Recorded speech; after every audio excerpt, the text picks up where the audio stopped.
Hello and welcome to today's Talking Point presentation. Before I get started, I'd like to begin by acknowledging the traditional owners of the various lands which we meet on today and pay my respects to their elders past and present. I extend that respect to Aboriginal and Torres Strait Islander people listening today or in the future. We recognise and value the knowledge and wisdom of people with a lived experience of addiction, their families and supporters. We celebrate their strengths and resilience in facing the challenges associated with their recovery and value their important role in the development and delivery of health and community services. My name is Professor Victoria Manning. I'm Head of Research and Workforce Development at Turning Point, and I'm delighted to be facilitating today's Talking Point, Treating Trauma and Addiction, from Innovation to Implementation, presented by Associate Professor Shalini Arunogiri. Talking Point is a regular series of publicly available lectures that aim to inspire, inform, and challenge the notions of what we know about addiction and its impact across society. We like our webinars to be as interactive as possible, so please ask questions via the Q&A function, and we'll do our best to answer those at the end of the presentation. Our webinars are recorded and are later made available on the Turning Point website. I'm sure many of you know Shalini or are familiar with her incredible work through the many roles that she holds. Associate Professor Shalini Arunogiri is a clinical addiction psychiatrist and researcher. She's the clinical director of the Hamilton Centre, the new statewide Centre for Addiction and Mental Health at Turning Point, and associate professor at Monash University. She's also the chair of the Royal Australian and New Zealand College of Psychiatrists, Faculty of Addiction Psychiatry, board member for the International Society of Addiction Medicine, and NHMRC Emerging Leader Fellow at Monash Addiction Research Centre. She has a PhD in methamphetamine psychosis, and her current fellowship focuses on the integrated treatment of co-occurring trauma and addiction, meaning she is very well placed to provide today's talk. So over to you, Shalini. Thanks so much, Vic, and thanks to everyone who's come in on their lunch break to join us for this session. My pleasure to be able to present to you this afternoon on a topic that I'm really very interested in. So today we're going to talk a little bit about treating trauma within drug and alcohol treatment settings. And so just at the front end, I suppose, just prefacing this in the context in which we're working. Turning Point's a drug and alcohol treatment, research and education centre. And all of the work that we do here is really kind of driven by that front line and the clinical programs that we run. And so today we're going to think a little bit about how we can take work that's kind of come through in research evidence and how we implement that in routine clinical services, particularly here in a Melbourne context, in Victoria, and then more broadly across Australia. I've got some affiliations there and my contact details. Really happy to get any contact after this talk if you have questions. Just echoing our acknowledgement of country at the start, acknowledging that the work that I'm presenting today was conducted on the lands of the Wurundjeri people, the Kulin Nation, acknowledging that this land was never ceded and always was and always will be Aboriginal land. The program that I'm talking about today has been supported from the outset by North-western Melbourne PHN. Really grateful to them for their pragmatism and support of this program that's kind of gone from a pilot program with a whole range of evaluation measures that they've supported with. So really appreciate their support. And as Vic mentioned, I'm also supported by an investigator grant to do this work. So in terms of context here in Australia, probably don't have to tell any of the attendees today here that prevalence of PTSD is substantial. Nearly 3 in 4 Australians will experience some form of trauma in their lives, so nearly everyone really has exposure to traumatic experiences. But in the general population, only about 4.5% of us go on to develop a syndrome known as PTSD. So that's that cluster of symptoms that are really problematic day to day that arise from that persisting response to that traumatic exposure. That syndrome is twice as common in women as compared to men, and that's consistent across populations. And 1 in 3 adults exposed to trauma may now go on to develop problem substance use later in life. In terms of that connection between PTSD and substance use, we know that for most people, substance use can initially be a really effective way of coping with some of those symptoms, particularly when you start to think about sort of nightmares, flashbacks, poor sleep, and thinking about day-to-day, that hyperarousal that can happen from PTSD and trauma exposure.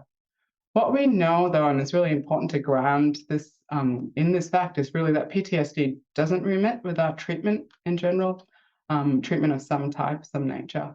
and over 1/3 of people with PTSD fail to improve without any intervention, which is why we need to kind of think about what we do in terms of screening, assessment, and treatment in the space. In terms of taking a step back and thinking about etiology and why these things occur together, it's a really complex and interesting space. And the story probably begins prior to the birth of someone, that prenatal exposure, what happens in utero even, and that impact of sort of transgenerational trauma as well, thinking about the mother's kind of physiological symptoms, the father's physiological bearing as well, and how that's passed on to the infant. Thinking about those, those first 3 years, that time in terms of nature and nurture in childhood, exposure to trauma, exposure to early life stress as well can play a role. But then as someone grows up, there's a whole range of different factors that predispose both to developing both problems, but also thinking about how that trajectory occurs from that traumatic exposure to developing a traumatic symptom profile and then transitioning to substance use. So this is really well summarized in that article that I've cited here. But for most of the clinicians in the audience, I think what we know is that once we see someone coming in the door of a treatment service, once both disorders are present, we know that they tend to maintain and exacerbate one another. So starting to think about which came first, particularly in an adult, is kind of within a treatment setting, it's not all that helpful at that point because we're actually trying to think about how do we treat these problems, both of those together. Within clinical settings, we've come a long way, I think, internationally and definitely here in Australia, thinking about trauma-informed care in the space. And this really kind of speaks to those principles about talking safely about trauma, thinking about safety practices both for the individual, the affected person, but also for the clinical teams and health professionals working with that person, thinking about what safety looks like in that space. That includes sensitive questioning, not pursuing information if the person doesn't want to go there, basically. There's been a range of really great documents, and I call out this particular resource from Regen that was a really excellent piece of work that summarized evidence in this space and some really practical guidance on how to deliver that in practice. Those principles also go beyond kind of clinical work. It also kind of reaches into organizational practice and thinking about how, as an organization, your service can orient itself to delivering more trauma-informed care. And that goes beyond clinical settings and also thinking about social and welfare settings, for instance, housing, welfare supports, Centrelink, for instance, policing as well, and thinking about how we do that in a more trauma-informed way. I think suffice to say that the workforce across the space is really diverse, very multidisciplinary, and trying to think about what sort of training would be best placed to be able to lift up that work. But at the end of the day, across all of these sectors, what's really clear is that PTSD itself and trauma-related mental health problems more broadly are not routinely screened for. So that makes it quite challenging then to sort of think about how do we do something about it once we know it's there, when we don't necessarily have that broader kind of statistics or quantifiable framework around how many people does this affect, who are those people within our treatment settings, and what's the best pathway for them. So thinking about going beyond that trauma-informed space, thinking about how we then treat the trauma and the PTSD specifically in relation to substance use. So for many decades, there's really been this long-held myth that you actually need to stop using whatever you're using in order to be able to treat trauma. So for many trauma-focused therapeutic approaches, there's been a long-held approach where people need to be abstinent, for instance, for months or sometimes for years at a time before they can start to do trauma-focused work. And really, the research evidence has broken this down over time, really supports sort of the safety and efficacy of integrated trauma-focused treatments, the safety and efficacy of being able to do that with someone when they're both using and continue to have PTSD symptoms. This has been shown time and time again over a whole range of different types of trauma-focused therapies, including prolonged exposure, cognitive processing therapy, and EMDR. Called out probably the top 3 in terms of the burden of kind of research evidence in this space that's summarized in that meta-analysis below, but really highlighting also that there's a much broader range of kind of trauma-focused treatments available out there that are starting to kind of come through and build research evidence as well. But what we know is that translation and implementation gap still exists. This isn't part of routine care or accessible even within the private sector for most people. That really kind of leads to that journey where people might start to go into AOD services, get some drug and alcohol help, But then where do they go next, particularly when they start to realize that those PTSD symptoms are what's getting in the way of recovery? So kind of expanding on the evidence base in this space and taking a little bit along that journey that our team went on when we started to look at that. This is results of a really interesting sort of large clinical trial, a virtual clinical trial. And here it's a meta-analysis that was led by Denise Hien and Antonio Morgan Lopez in the US. Their team really kind of led this approach to taking individual patient data from a whole range of different clinical trials internationally. So actually looked at outcomes for people who had been through trauma-focused therapy clinical trials, took that all together and used a range of statistical approaches to be able to draw out what was most useful in the space. What are those effect sizes for what works, and how do those effect sizes also get influenced by the use of psychological treatment and medication treatment? So a really novel way to look at this. The summary of those results are related there, and kind of highlight here that trauma-focused therapy in combination with pharmacotherapy, and here we're talking about medications for drug and alcohol use, often medications for alcohol use in particular within these trials, was the most effective approach by far. And so that really flags, I suppose, we know that this is very effective. Is that what routine care looks like, and where is that gap? And if you look down in terms of other types of treatment, you also have trauma-focused non-integrated behavioral therapy, where we're doing trauma-focused therapy, and we're also doing substance use treatment, but not necessarily in an integrated fashion. And that also comes out as having a reasonably high effect size. And you think about trauma-focused integrated behavioral therapy on its own, and also has those good effect sizes. I think what's useful to kind of draw attention on is also that 12 months following the end of treatment. So what's really reassuring is for many of these types of therapy, what you're seeing is those sustained results even a year down the track, which really kind of speaks to those changes that people make within these sort of psychotherapeutic programs. A lot of work, but also a lot of gain. What you also see here is those effects of medications. And this is really something that's been only recently started to be looked into. There's not a lot of evidence still in this space. And here we're kind of thinking about which medications are helpful. How do they also interact and focus with the therapy that's been used? So if you think about pharmacotherapy for alcohol and other drug use, that includes a range of medications that are primarily also for alcohol use in particular. And then if you look at PTSD pharmacotherapies, there's a whole range of medications there that speak to nightmares, flashbacks, hyperarousal, and mood symptoms that are outlined below.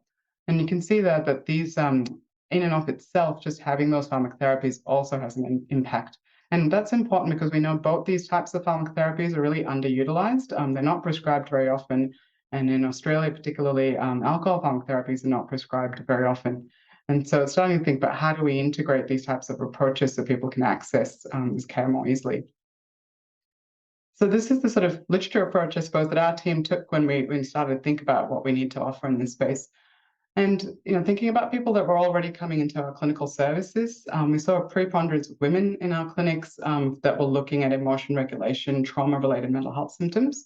That's quite different from the standard drug and alcohol treatment clinics that we run, where we're mainly seeing men come in. And that speaks to the prevalence of PTSD in this population, and the fact that we were seeing a lot of women who were really wanting to and were ready to kind of work on their trauma as well. And so after kind of, counseling, care and recovery coordination approaches, we'd get to a point where someone would say to us, look, the PTSD symptoms are really what's kind of getting in the way of me getting better. It's driving cravings, for instance, nightmares, the flashbacks, the sleep problems are kind of getting in the way of me actually being able to get on with my life. And, I thought I'd quit using and things would get better in my life. And this is what's stopping me from doing that. So for our clinical team, what we wanted to do was to be able to understand what we knew worked in the evidence base and how could we actually bring that into the clinic? How could we test that within the clinic and see whether it's actually going to be helpful for people, but also see within an Australian context, what could we do to actually lift this up and make it more widely accessible beyond our clinical setting as well. So in terms of the types of things we thought about, the context really is that there was very little available for these women outside of this approach. And we're thinking about how do we do that within counseling approaches, detox or residential rehab. And also thinking about, that paucity of other approaches that we had to refer people onto. And what we wanted to do is really target kind of breaking that cycle. So thinking about that cycle between PTSD, substance use, and recovery. Also thinking about beyond this, how could we scale this up, and how could we run this for people who couldn't access this in metropolitan regions, for instance, in rural and regional Australia? How do we actually make this more accessible? So that led us to this particular intervention. That's a cognitive focused intervention and comes from a prolonged exposure background, which is probably the area of kind of psychological treatment that has the most research that shows that it's effective in the context of anxiety disorders more broadly, and certainly in PTSD specifically. And so we started to think about how could we do this in an integrated way.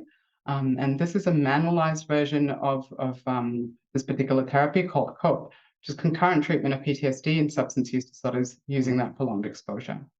So first of all, we purchased a lot of the books and we read the books. There are clinician versions and patient workbook versions that are accessible on the internet. And when we went through this, we sort of thought about what would we need to learn as a drug and alcohol treatment center with clinicians that were largely coming from an AOD background rather than AOD and mental health background, who may not have delivered sort of prolonged exposure in the past.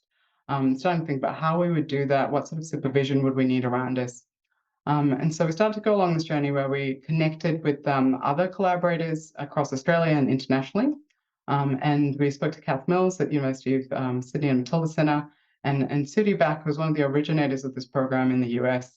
Both who were lovely and really supportive of us having a go with this in our treatment setting.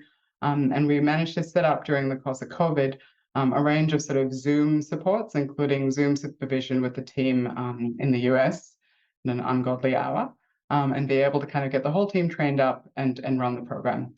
And really calling out again how critical it was to have that support and flexibility from the PHN to be able to do this as well.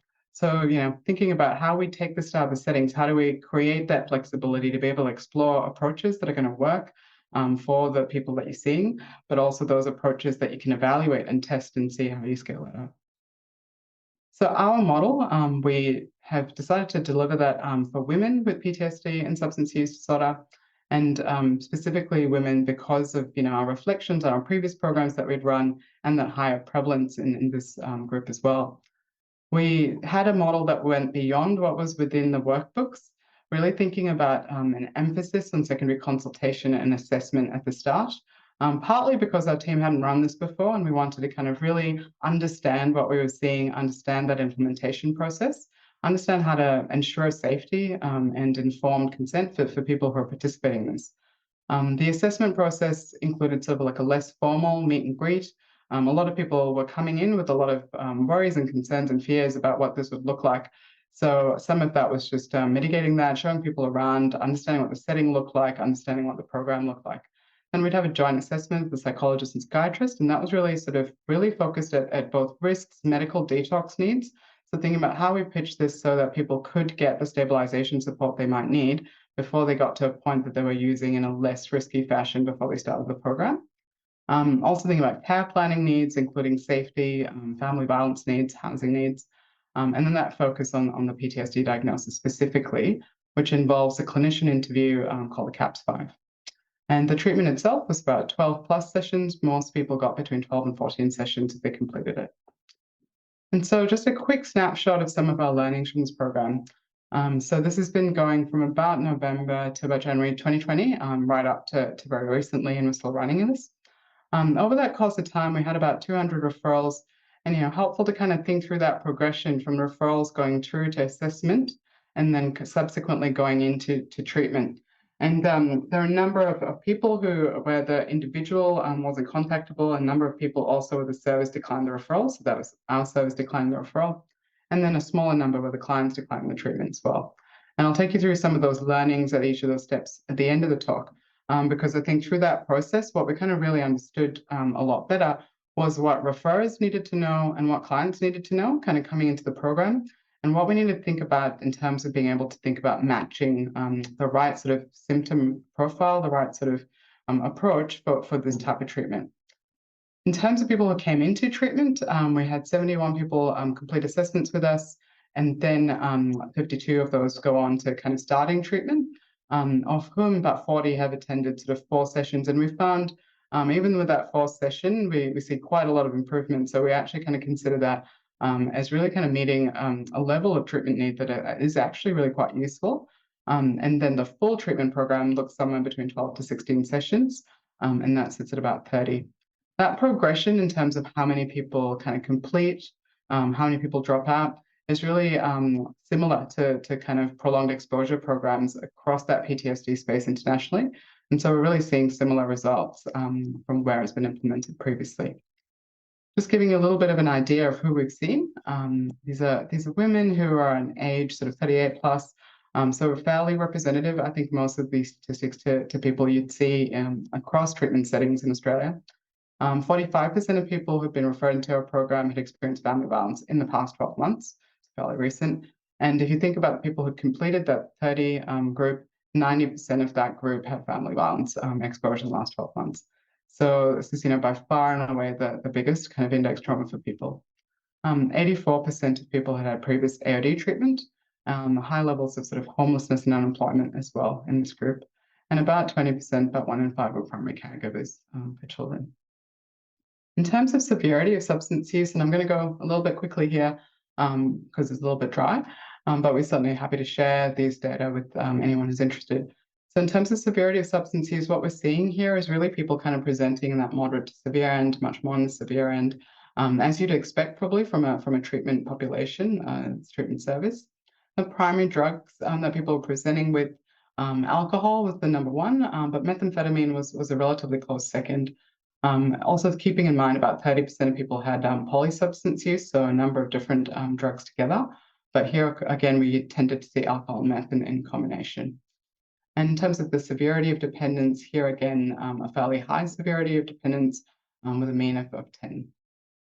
In terms of those descriptive sort of characteristics at baseline, as you'd expect, really sort of poor quality of life reported by people overall, high levels of sort of depression, anxiety, and stress in this group, and high levels of dependence. We also measured this with the audit and DUDIT, and also had high levels of kind of audit scores and DUDIT scores at the baseline. These are two measures that kind of give us a really good snapshot also of how change can occur during the program. So we repeated those during the program to see whether the alcohol severity of dependence and drug use actually went down.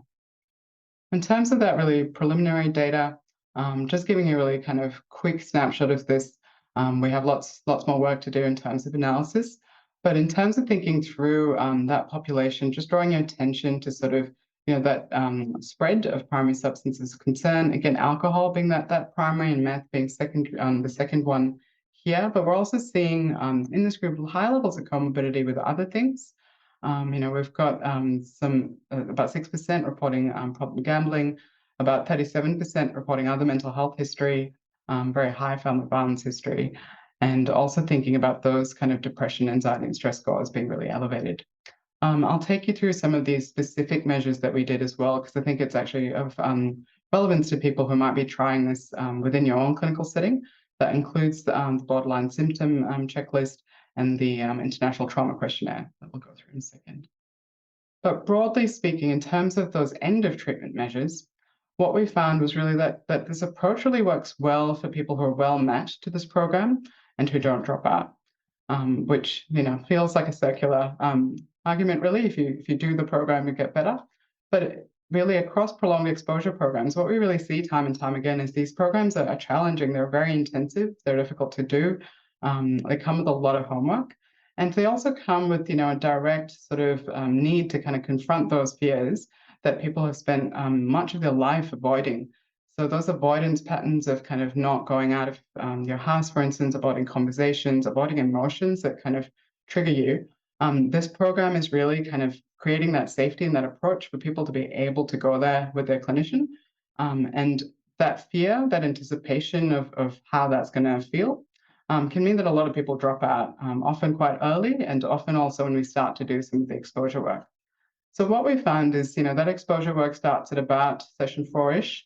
And so what we found is even if the group have completed at least 4 sessions in this program, that we're already seeing significant kind of declines in DAS scores, depression, anxiety, and stress scores, and declines in sort of substance use as well. So we know that even that period of sort of stabilization, talking about trauma, thinking about how people were approaching their day-to-day, already had a substantial kind of impact. In terms of kind of thinking about those questionnaires that we built in and whether those changed, we built in use of the International Trauma Questionnaire in our study because we were really interested also in thinking of that syndrome that's broader than just core PTSD, thinking about complex post-traumatic stress disorder or complex PTSD. This particular questionnaire allows us to be able to tap into those symptoms with a bit more clarity, understand the relationship between these symptom profiles and emotion regulation in particular, and thinking about how that maps to other treatment approaches as well. So we use this questionnaire and we're able to kind of think about disorders in relation to emotion regulation and self-organization within the space. And in terms of those scoring in these questionnaires, they're quite complex kind of scoring matrices, but what you really kind of see there, especially in that second image, is that what we were seeing in terms of diagnoses is this is a trauma-specific service, and we had in our referral criteria that people would benefit from this approach if they have PTSD and substance use. With the scoring, what we can actually see is the vast majority of people who are referred into the program met CPTSD criteria rather than just specifically core PTSD criteria. So the CPTSD syndrome is broader and speaks to a whole range of additional symptoms. And the vast majority of people we were seeing had repeated experiences of trauma from early childhood and then repeated again in adulthood. And that's really kind of, I think, more typical of populations that we see across drug and alcohol treatment settings, that people are really presenting with a range of different problems, including that sort of classical sort of nightmares and flashbacks. We're also seeing people really struggle with sort of interpersonal relationships with that sort of element that maps to CPTSD. And similarly, we also have the borderline personality disorder borderline symptom list. As you can see there, this is a really helpful measure that looks at sort of last week's snapshots of difficulties, the whole range of symptoms that really impact on day-to-day function, particularly. And what we can do is also repeat that and look at change across the program. This is a self-reported checklist presented on the right. And what you can really kind of see that is that the baseline kind of symptom severity was really high across this group as well. And that total score was high and that mean score was quite high in this group. And finally, that gold standard kind of diagnostic interview around the CAPS-5, we knew that people were meeting that PTSD criteria, but when we broadened that out to CPTSD, as I mentioned, that was the majority of people. But when we think about the severity of their PTSD symptoms, the total severity was reasonably high in that range. And so we know that people were being referred into the program with limited other supports, mostly had never had any trauma type of treatment before, but we're really kind of carrying quite a lot of distress and symptom severity in and amongst all of the other treatment approaches that they'd had. And so kind of bringing us to the point, I guess, about thinking about what our reflections were as a team kind of going into this space and what we have been thinking about in terms of what we'd like to do next as well. So that learning curve for us was fairly steep, and I'm not sure if my team's online at the moment, but they can probably attest to this. At the start, we'd never done any prolonged exposure work. We carried a lot of anxiety and fear about doing that. And I think one of the clear challenges here was also starting this program amidst COVID and thinking about how we would actually be able to get adequate training and supervision in the context of having to do all this online. So we completed all of our co-op training with the team in the US online. And we also did our CAPS-5 training to do that gold standard questionnaire. We did all of that online as well. And so in terms of clinician confidence, that developed over time. I can't emphasize how much supervision played a role in that as well. Being able to kind of get really supportive supervision from someone who's very experienced with this program, this approach, and help us with kind of, role plays and scenarios that were coming up day to day. So really emphasize how valuable that is in going into a new space like this. We experimented with telehealth and then became quite adept at it. And now we have a model where we can see people. We prefer to see people face to face for the first couple of sessions to build that rapport and alliance and set up a safe environment for people. But beyond that, we see quite a lot of people from rural or regional settings who are able to kind of participate in telehealth from then on for quite a lot of their sessions. So we've started to broaden that quite out. And then I think at the start, part of that learning curve was also thinking about the referral base for our program being both primary care and drug and alcohol services. So a lot of work has kind of gone into working with those referral bases and thinking about what our understanding is of PTSD and CPTSD. How do we operationalize that When we talk to someone who's experienced trauma, how do we identify that this approach is going to be helpful for them? How do we match people up to the right type of treatment? But also, I think our reflection on if we don't match people to this kind of treatment, what else do we have up our sleeve? And the reality is there's very little else to offer people who want to work on their trauma, for whom PTSD, prolonged exposure might not be the best approach. There's very few other options readily available. Thinking specifically about implementation of this program, just take you through some really quick snapshots of both reasons for our service declining, questions around referrers, and then questions that arose from clients as well. So reasons for the service declining referral, and this is a time point of referral around high substance dependence, and this was often around medical detox needs, for instance. And here what would happen is we'd facilitate people actually accessing kind of withdrawal care first and reducing that severity of substance use, not to the point of abstinence necessarily, but to the point that we felt it was more safe to kind of start doing this program. Also thinking about people who had a high risk of suicidality or deliberate self-harm, and working with them to stabilize that before they enter the program. And again, the safety and high risk of sort of family violence at the time point of coming into the program was an exclusion, and we'd work with people to get them into a safe place to stay and adequate family violence services before they'd get into the program. In terms of client reasons for declining, and this is really helpful information for us in kind of thinking about how do we adapt approaches for what people actually need and want, and also different types of approaches that are going to work better. So for a lot of people, again, that medical detox need, for people thinking about detox first, that was important. And then also thinking about the intensivity of the program and also the exposure to trauma memories specifically, that's a core part of this treatment approach. And for people who weren't quite ready to do that, that was really important for us to kind of canvas what else is available out there and start to think about how we adapt approaches for people. And then for people who came into the program thinking about reasons for withdrawing, again, the exposure-based element, for the people who did drop out, that was often just before we started doing the exposure work. And this is really fairly typical of prolonged exposure. And also thinking about homework and life reasons as well. We had lots of people, across 16 sessions, a lot of things can happen in someone's life. We had people withdraw, for instance, with medical illnesses, family issues as well. So kind of thinking about where we're thinking of going to next in summary, really, this is still a work in progress for us. We continue to run the clinic and we continue to kind of gradually kind of adapt our approaches. We're building in sort of more emotion regulation work into the approach we currently use. But it's still, to our knowledge, the only trauma-focused integrated psychotherapy that's offered in the state within a public environment. And so we're still really kind of thinking about what else is this on that list of options that we can offer to people. It's highly resource intensive, and we can kind of speak to that journey that, probably 18 months plus of navigating that learning curve. So it also takes time to be able to build competency and capability in this area. And then also thinking about those scalability and implementation considerations that I mentioned before, and how we actually adapt this so people in rural and regional settings can access it, in people who might not be able to kind of travel in to treatment, and they can access it.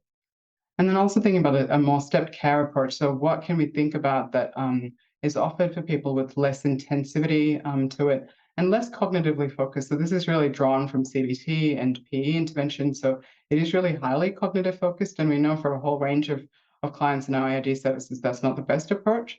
And so thinking about what else we could offer in that space. So broadening that sort of menu of treatment options is really a priority, I think, for us at our service, but broadly across the Australian kind of PTSD and trauma environment, thinking about what intensity, duration, and burden look like in that space. And for us, we're really keen to pilot some new work in this area around written exposure therapy in particular. These are shorter exposure-based treatments that don't necessarily have that intensivity to it, certainly have less homework, and allow someone to be able to work with a clinician in a less kind of confrontational way, so people don't necessarily have to kind of go through that narrative of what's happened to them verbally with someone else. Also thinking about less cognitive and more body-based approaches, for which there's a growing evidence base for, and also can really assist with both the substance use problems as well as PTSD recovery. And then, as I mentioned before, the role of medications hasn't been really elucidated much to date. within this space. So thinking about that interface between the medications and the psychotherapies, how do we stage the medications at the right time to ensure that the psychotherapy is being facilitated in that space? And we currently have a whole team around this, a number of registrars that are actually working on a systematic review to understand what's already been done in the space. So before we finish up, I just want to talk about some exciting things that are on the horizon for our team. Is coming up soon, we'll be running a psychedelic research study in the space, which is going to be the first study that actually takes an exposure-based treatment like this, a treatment that has really good evidence for treating PTSD and substance use in and of itself. So taking cope and adding to that MDMA or ecstasy, and kind of thinking about how we use that interconnection. I mentioned interconnection with medications and psychotherapy, and here's a really good example of that. So thinking about a biological treatment to facilitate the psychotherapeutic approach. And so this is an MRFF-funded study that we're running across 2 sites, and Kirsten Morley in Sydney is the lead investigator. We'll be ready to recruit probably around January, February for this study from Turning Point in Melbourne, and there's a site in Sydney as well. And so if people are interested, our email address is on there. Happy to get information out to you. And also to work on that study and a number of other studies in trauma and addiction, we're also looking for PhD students. So please feel free to reach out to me if you're interested in working in that space. And so, just before we finish off, I just wanted to cap out, the journey that we've gone on as a service, and also this particular treatment has gone on as well. Flagging that huge gap between how we get from something that we know to be effective to actually getting it as part of routine clinical services. So this model was demonstrated to be really effective back in 2012. There's a landmark study that was led by Kath Mills and published in JAMA back in 2012. And then from that point on, what we really saw is not that gap between that and implementation. And so, we're really invested, I think, at our service in trying to understand what can we take off the shelf and test out in treatment settings to be able to make that more accessible for people. So this clinic was really set up with a lot of goodwill and a lot of collaboration, unfunded collaboration largely from Kath Mills and Sudi Back to be able to support that program, and was able to catch up with Sudi earlier this year and meet her for the first time. So we'd done this program since 2019 through the course of COVID, but finally got to meet her in 2023. And also really calling out the flexibility, pragmatism, and support of North-western PHN, and being able to support a program like this to be able to come to routine settings. And for us, from a research perspective, for the few researchers who might be in the audience, really the implementation of this program has been a bit of a journey, but has really kind of led us into a whole range of really successful projects. So the program allowed us to embed sort of research and evaluation into a clinical setting. It supported scholarly research projects for medical trainees and psychology trainees in this space as well. And we've been able to present this work at national and international conferences. In fact, I'll be presenting this at the International Society of Addiction Medicine Conference in Morocco in a couple of weeks. We've also been able to be engaged in this broader community that's working within that PTSD and substance use space. So the Project Harmony virtual clinical trial that I mentioned before has a scholars program and a mentors group that has included us in that program. We're also being able to through involvement in this program, be involved in large kind of multi-site clinical trials in this space, including the empathy trial that I mentioned, and a adolescent version of this that's going to be run by telehealth that'll be starting from next year. That's led by Kath Mills at the University of Sydney. So it's really kind of highlights where you can invest a little bit in a pilot program within a clinical drug and alcohol treatment setting, and really kind of maximize that, understand how you can roll it out and scale it, but also work within that research context really well. So to close, I just wanted to give you a couple of links and resources if you're working in this space. If people aren't familiar with this app is fantastic. It's been run by the National Centre for PTSD at the Veterans Affairs Department in the US, but it is downloadable in the Australian App Store, and I use it really frequently with clients. And so you can download that and track symptoms. People can self-manage a whole range of symptoms that they struggle with, track it over time, look at how symptoms change in relation to treatments that you're using as well. It has a lot of psychoeducation and resources in there.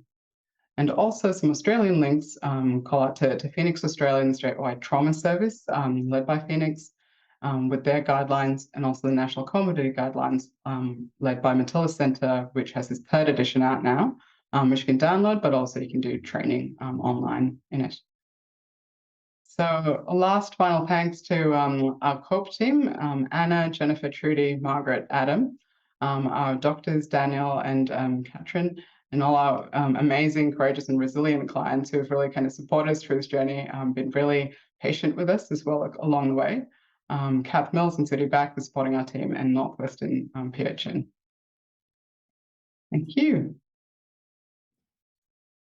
Thank you, Shalini. That was an excellent talk. It's so good to see a theoretically informed, a theoretically driven intervention that has such great promising data and that illustration of successful implementation in a real world clinical setting. It's fantastic to see that illustrated. We've got quite a few questions, quite a few on the sort of a bit more about the techniques that are used. So I might get stuck into those if that's okay. We're probably going to go for 10 or 15 minutes. One of the first questions is around whether a person can engage in specialist counselling for sexual assault whilst they're actively using. Yeah, that's a great question, especially when you see sort of those types of trauma that we saw within our population, family violence being the top one, sexual assault was very high within this group as well.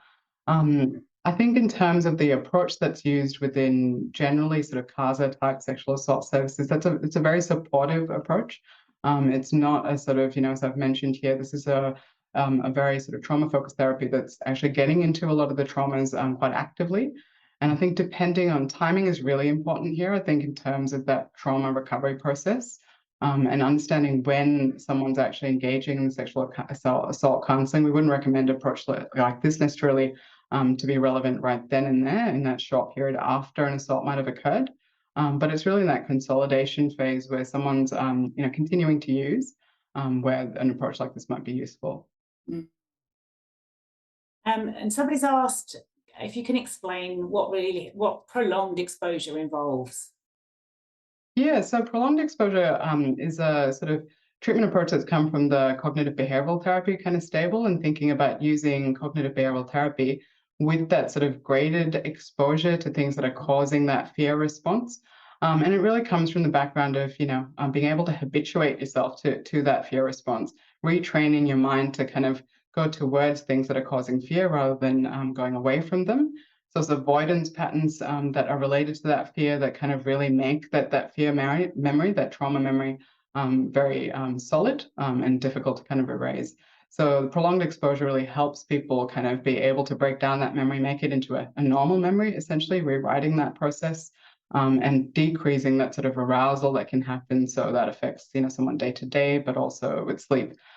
So thinking about that whole broader approach to being able to not have to carry that day to day. Yeah. And I guess that partially answers the next question, which was why exposure therapy was used instead of other alternatives like EMDR. Yeah, it's a really good question. So EMDR is actually not that far removed from exposure therapies. It's a different type of exposure therapy in that way. And I think this was the first cab off the rank for us in terms of having that biggest evidence base in this space. We did a lot of literature reviews and kind of went, what is going to be biggest bang for a buck? We think that's going to work best here. I think EMDR is definitely on that list of what we look at next. And I think EMDR is also something that, particularly within the private settings, are more accessible nowadays for a lot of people. And so, I think it's really a really attractive option for a lot of people to check out. Yeah. Somebody's asked, what's the evidence base for incorporating MDMA with COPE, and what are the theorized mechanisms of action there?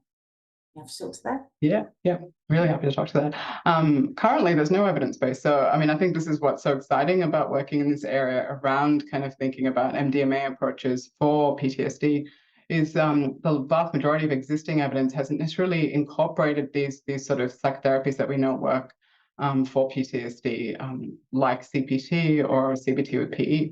So actually, this will be the first study to be able to do that, to bridge those two types of therapeutic approaches, the psychedelic-assisted psychotherapeutic approach and COPE. And in terms of kind of those mechanistic kind of thoughts that we have there, really it's around targeting the fear avoidance. So the idea that MDMA particularly enhances that social connection, but it also diminishes that sort of fear response and that hyperarousal response. And within those exposure sessions, those dosing sessions, people can actually be a lot more comfortable, be a lot safer in being able to approach those trauma memories. So the thinking is that, that will actually assist people, not just in the dosing, but the subsequent sessions with integration and the ongoing therapy to be able to approach those trauma memories in a much quicker and more efficient way. Yeah, that's excellent. Thank you. There's some questions that practically, how do people get referred to COPE? Yeah, of course. I didn't put the slide up there, but we can send that out to everyone. It's on our website, on Turning Point's website, and the clinic is based at Richmond in Melbourne.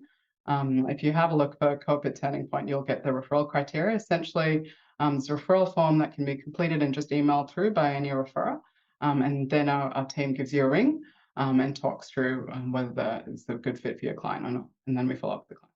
Great. And do you accept trans and non-binary people? We do. Yeah. Right. And at this stage, still for people who identify as women, and expanded to men. Yeah. No, are there plans to expand it to men pretty soon? Have to find some funding for that. But yeah. Okay, well, that leads me to my question, whilst a few more are coming in. You've mentioned, some of the sort of possible future treatments, briefer versions, less intensive versions, written exposure. But if you were given funding to do more research on this area, what would be the next project you'd want to do? Yeah, I think, I had a list of questions around what we've really learned from this program. And I mentioned that our clients have been really generous in being able to give us feedback through all of the, including all of the clients who dropped out, for instance, at the start, people who dropped out of 4 sessions. We've been really kind of, getting lots of information from people about what's worked and what's not worked. So what that's really told us is that need for a lighter touch intervention for people who are not quite ready to have, first of all, a really long duration of treatment, lots of homework, and also that intensive sort of fear exposure. So for us, written exposure is probably that top of the line that we would love to pilot. I think with more funding, what we'd be really wanting to do is adapt that approach, which hasn't been adapted yet for substance use, and thinking about how we adapt that approach within an Australian setting for people who have both substance use and PTSD. And thinking about how a pilot like that could be potentially much more scalable. So thinking about telehealth ways to do that as well. Yeah, I was thinking that as you were saying, 3 in 4 people experience trauma during their lifetime. How do we make an early intervention version available before, the coping strategy of using substances itself become a problem? How do we make it accessible and available earlier on? Yeah. And there's a comment around, lots of comments saying great presentation, and thank you for that. How do you think we can move towards a public system that's focused more on trauma-informed and targeted treatment approaches, given the link between not only increased substance use, but also mental illness? Yeah, I think I actually think Australia's done tremendous things in the last decade in this space. I think we've moved a long way to actually, first of all, have these sort of discussions, these sort of talks around trauma-informed care, around thinking about trauma-focused therapy. I think what's the missing link here is within drug and alcohol treatment settings and mental health treatment settings is adequately kind of screening for trauma exposure, putting it in our metrics, thinking about benchmarks around, are we actually treating trauma? Are we decreasing trauma-related mental health symptoms? In some other countries, for instance, there are census surveys around adverse childhood exposures and around trauma exposures. And I think once we start to measure something, we can do something about it. So I think, what gets measured gets done, and it allows us to be able to kind of understand, particularly in drug and alcohol treatment settings, for instance, I think what can tend to happen is we can get somewhat desensitized to thinking that, all our clients often have experienced trauma. And in the absence of having, readily available treatment approaches, we can start to think that we can't do anything about it. I think actually starting to measure that, starting to lay out what is the prevalence of trauma in our treatment setting, and then that gives you a target to be actually able to change that. Yeah, absolutely. There's a question about sort of longer term follow-up on the data of the participants that you've had through the program or participants that are coming through now. Do you have a sense of how people are doing beyond? I can't remember the time. Yeah, we're not quite. I think we don't have a large number who've gone kind of beyond 12 months, but we do have sort of these follow-up measures that get emailed out to people down the track. So probably in about 6 to 12 months time, we'll have more data to present on that. A couple of more questions. Is COPE suitable for young people, or is it only adults? Yeah. Yeah, no, it is. So it is suitable broadly speaking. Our program looks at sort of the 25 around their range. We're very flexible. But there is also an adolescent model that's been trialed already that shows it's actually really effective. The results of that aren't out yet. But again, the same team in Sydney, Kath Mills and her group, have tested an adolescent version that's kind of gone very broadly from sort of 12 to 25. The majority of their participants have actually probably been close at about the 15 to 20 range rather than the lower end, but have found that it's showing that exactly the same sort of efficacy rates in that group, which is really rewarding. Can someone be participating in COPE and continue with other support through psychologist or counsellor?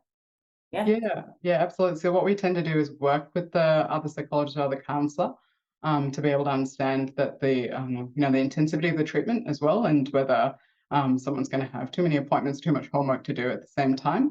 But broadly speaking, also we want to align the sort of therapeutic approaches. But we have lots of people who might take a pause for some of the sessions, particularly when they get more intensive, and then come back and do the usual counselling. Does it work for clients who dissociate from emotions? That's a tricky one. I think, it's really kind of understanding what's triggering dissociation and working with the dissociation first, stabilizing that profile before we get into this type of approach. That can take a bit of time to do prior to kind of working actively with this. But broadly speaking, if someone is dissociating a lot, then that's probably not the best approach to go straight into with this. Yeah. Fair enough. Well, I think I've managed to get through all of the questions and mine. So I just want to thank you again, Shalini, for an excellent presentation, and remind everybody that a link will be sent to you with the recording of this presentation. And so I think almost immediately, but by the end of the day, you'll also get a link to this actual presentation, and then a later link to the recording. So thanks again, and we'll see everybody next month.